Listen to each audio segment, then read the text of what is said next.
আইন শৃঙ্খলার যে অবনতি হয়েছে সেটা পুনরুদ্ধার করা এবং পুলিশ বাহিনীকে ঢেলে সাজানো এবং অন্যায়ভাবে যে হত্যা করা হয়েছে তাদেরকে বিচারের আওতায় আনা এবং পাশাপাশি অর্থনীতিকে পুনরুদ্ধার করা এবং ব্যাংকিং সেক্টর যে অরাজকতা সেই ব্যাংকিং সেক্টরকে একটা ডিসিপ্লিন নিয়ে আসা।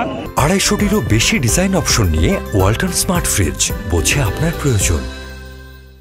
ব্যাংকিং সেক্টরে টাকা নিয়ে যারা বিদেশে পাচার করেছে সেই টাকা পুনরুদ্ধার করা এবং তাদেরকেও আইনের আওতায় আনা এবং বাংলাদেশ ব্যাংকে স্বাধীনভাবে কাজ করে দেওয়ার নিশ্চয়তা দেওয়া। পরিষদ হচ্ছে কেমন, যেটি হোক, আমি ইউনূস সাহেবের নেতৃত্বে যারাই আসুক না কেন আমরা মনে করি ইউনূস সাহেব তাদেরকে নেতৃত্ব দিতে সক্ষম হবে। দুইজন শিক্ষার্থী আছেন, তাদের কিভাবে দেখবেন? আমরা তাদের অবদান আছে, তাদের নেতৃত্বে কোনো রাজনৈতিক দল এতদিনভাবে অন্যায়ের প্রতিবাদ করলেও তারা সফলকাম হতে পারেনি, কিন্তু ছাত্র নেতৃবৃন্দ দেখিয়েছে যে তারা ইচ্ছা করলে এবং তাদের ভিতর যদি কোনো ইল মোটিভ না থাকে জাতি সেটা অ্যাকসেপ্ট করে এবং তাদেরকে আমরা সাধুবাদ জানাই। এটা জাতি তাদেরকে অভিনন্দন দিতে পারে। আপনি মনে করছেন যে আজকের পরে আমি আজাদ সাহেবের সাথে সম্পূর্ণ একমত। Thank you.